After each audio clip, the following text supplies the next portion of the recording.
Welcome. Thank you for being here today. Today we're going to discuss AVID in elementary school.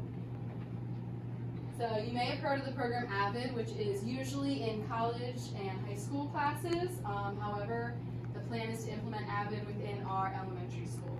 So the needs assessment survey that I sent out to the staff, the results indicated that this was a very large need in our school. We have a lot of support in our special education department, but we don't have support in our gifted students.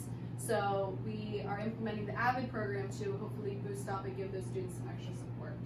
AVID stands for Advanced via Individual Determination, which is the purpose of it is to close the opportunity gap through a student-centered approach to learning. So the whole point of AVID is to get the students more involved in their learning. You build a welcoming and exciting classroom environment for the students so they're excited to come to school every day, and encourage the students to think about college in their futures. For our students, a lot of our students may not be thinking of college as a future, and some of them may be the first generation to attend. So through the AVID program, the hope is really to get more students to think about college as an option after high school. So there is current evidence, and this is directly from the AVID website, the proven achievement and lifelong advantage. 75% of AVID students are from low socioeconomic status backgrounds, like the students that attend our school, and 80% are underrepresented students. Nevertheless, they outperform their peers in crucial metrics nationwide. So some of the statistics up here, you can read those, just about the different students that attend the AVID program previous and what their statistics look like for their futures.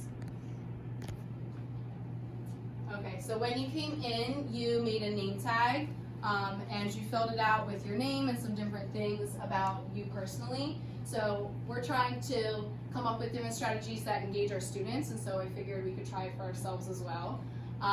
So I'm going to have you partner up with the person who has the same number or about the same number of family members as you do. So just take a look at the number that you have, and then you are going to partner up together and come up with a question that you have about AVID before we start the rest of the presentation. So go ahead, if you need to stand up and move to that person. Did we make this easier? You sure did. I mean, you counted your equal too. Okay. What question do you have about AVID? So the first thing you're wondering about AVID in elementary school, just come up with a question together. How about how to reach more unmotivated students? Okay.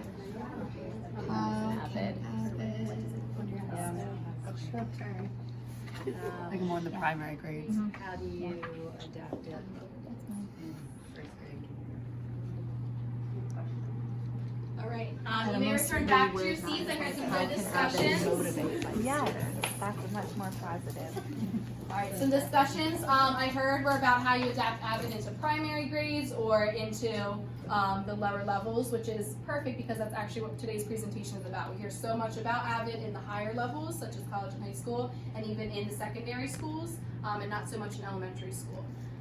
So we are going to look at improving performance in our elementary school. It begins with the teacher. So AVID is really the passion, it comes from the passion that teachers have. So the teachers have to have the passion for learning and direct it towards that student-centered learning. You're facilitating the student learning as opposed to just teaching at the student. So you're really just kind of a facilitator through those student-led discussions. It's to create the student-centered classroom. So the classroom is really centered about students and thriving off their ideas. And students are held to classroom norms. So instead of rules in your classroom, you have norms that you expect out of your students every day. And this helps to build a better classroom rapport and an overall more successful classroom. So before we watch this video, another strategy is two-column note-taking that they use, which we'll get into later on. So if you could take a pink piece of paper out of the caddy in the middle and just divide it in half, almost like a little T-chart. And then on one side, I want you to write something that you already know, because we've had some loose discussion going on about AVID in our school. One thing that you already know about the program, and then a question you still have. This could be the question you discussed with your partner, or this could be a separate question that you're wondering about AVID.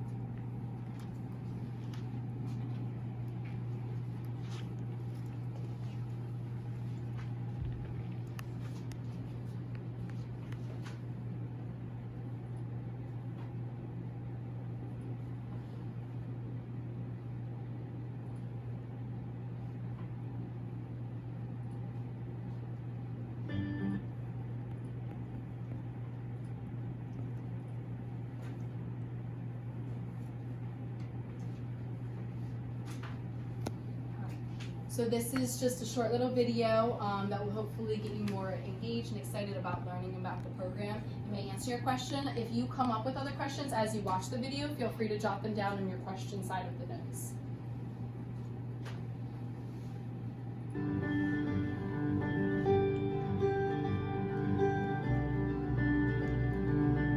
Avid is organizing your thoughts and your stuff, and it's teaching kids intentional ways to be motivated by themselves and teaching them to grow on their own from their starting point to their own ending point. Not necessarily where everyone tells them they should be, but where they can go. I can divide using work. I would explain it as a program that just really allows all students of all levels to access their education in a way that is really empowering. It lets them own it instead of just doing their best to absorb it. They're actually taking it in and able to produce something from it. Avid means moving up in our own hard work. So that means keep working hard and do what you need to do.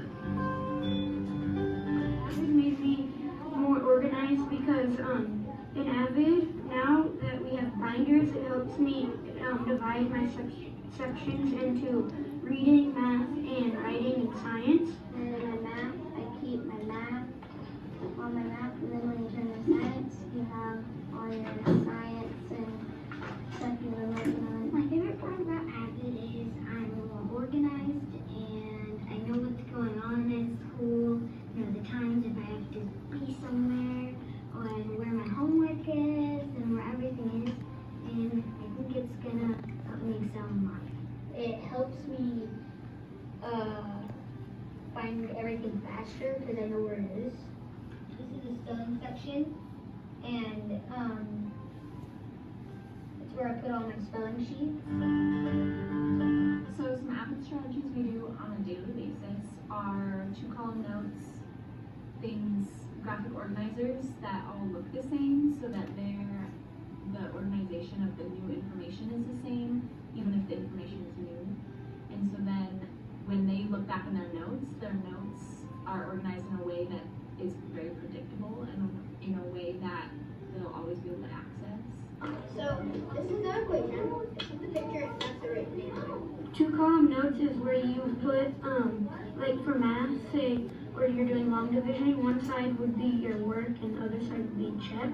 It's helped us become a better reader because like it helps us like understand more about what we're reading. Because if you have it organized, you can like remember. You can be like, oh, the problem was this because it's organized in your page and it's all set up into little spots so you can find it and be able to use it. My favorite thing about our Avid binders is the 3-column notes because I think it just helps us learn earlier before we go into like junior high.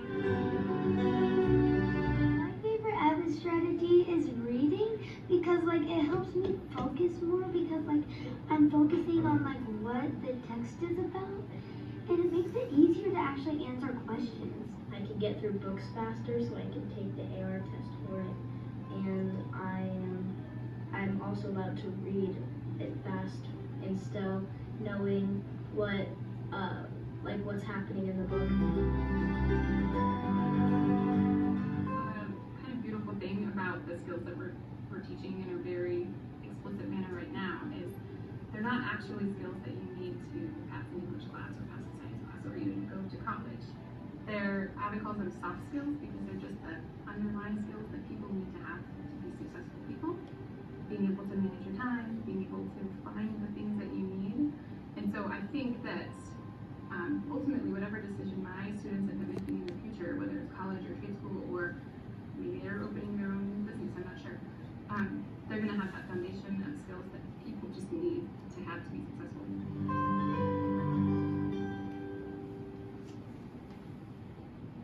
So, hopefully that was a good introduction to Avid and it just kind of showed you what's coming up in the presentation. The AVID goals in elementary school are to create growth mindset, as they talked about in the video, a support system for those students, identifying strategies and skills for successful learners, which we're going to get into with the Wicker, different skills for them. The students are to self-monitor and to implement successful skills, so really taking ownership of their learning and realizing it's their learning. They're proud. You could see some of the students in the video, they're proud to show off their work and say, you know, I'm able to find this on my own.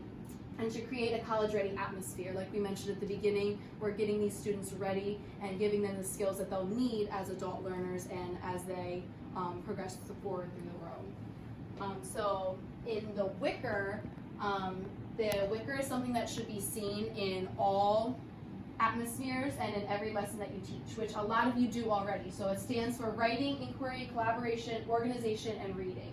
And we're going to dive deeper into those skills about how you can incorporate each one into the primary grades. And it should be seen during every lesson that you teach. And believe it or not, you actually use a lot of Wicker skills already.